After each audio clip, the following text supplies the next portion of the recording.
There is a wedding or special occasion in your family. You are thinking about buying some jewels, and suddenly, when you go to the market, your attention catches all the jewelry stores in the market, which earlier you didn't even notice. Everywhere you seem to be seeing jewelry stores. These stores were there earlier too, but earlier you didn't notice them. Earlier, your attention was somewhere else, like on the various food joints in the market. But at this moment, your attention is reflecting back to you, mainly the jewelry stores.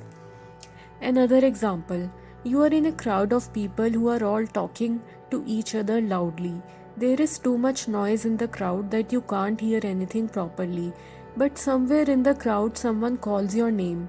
Immediately, your attention drops the noise and gets focused on the direction from which the call of your name is coming.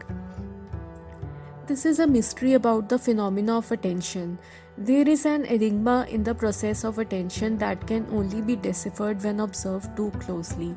Just like a photograph is developed in the dark and not in the light, in the same way this phenomena of attention occurs in the darkness of the brain, inside which we cannot see until we observe ourselves. In this darkness of the brain glows a network as wide as the width of a pencil, which governs the phenomena of attention. Let us understand what it is.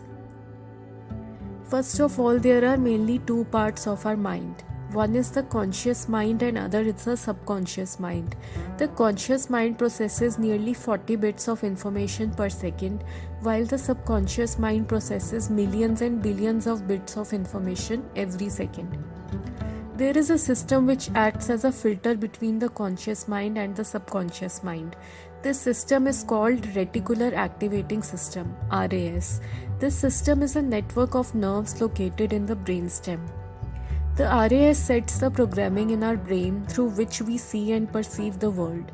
Of all the data that we consume from our everyday world, RAS processes the data, sends it to the subconscious storehouse and filters and prioritizes it for you so you can focus your attention on a particular information, and then you begin to see what you desire to see.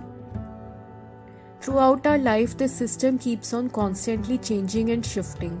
Just realize how as an adult you don't see the same situation as you saw it when you were a child. Likes, dislikes and favorites change too. Even our deepest attachments, infatuations and crushes lose their attraction over time. This is all because the RAS keeps on getting programmed and reprogrammed.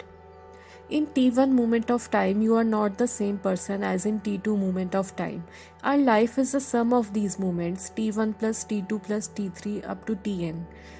During these moments, the quality of our life depends on the programming of our RAS filters. When we write, we begin to shift this programming, telling the RAS what things to prioritize and what things to pay attention to.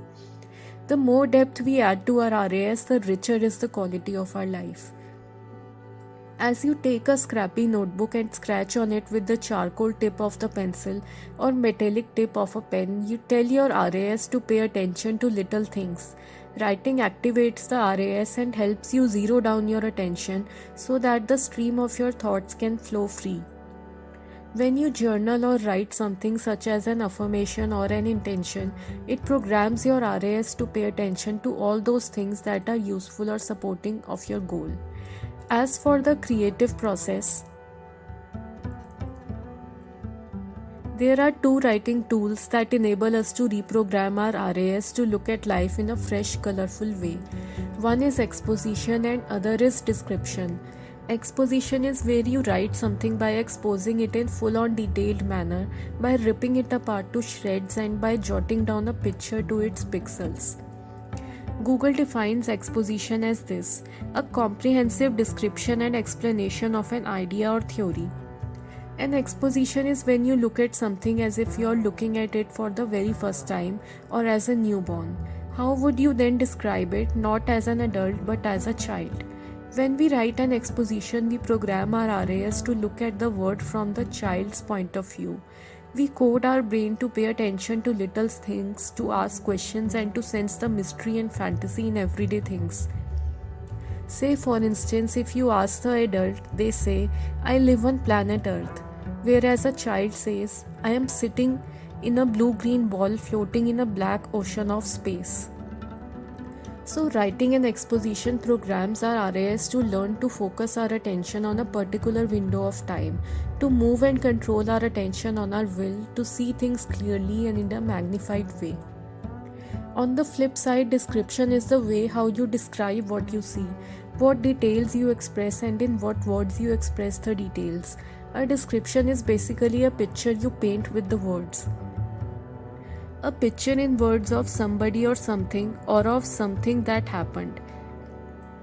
When we write a description, our RAS gets intently focused on the tiniest details, colors, textures, sounds, and smells. This programs our RAS to be more aware and attentive of our surroundings. The more we learn to be aware of our surroundings, the more awareness we begin to have of ourselves. And the more awareness we have of ourselves, the deeper we understand everything.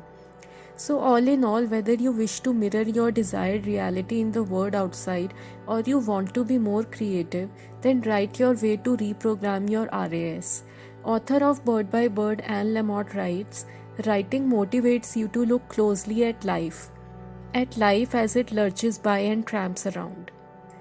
Thank you.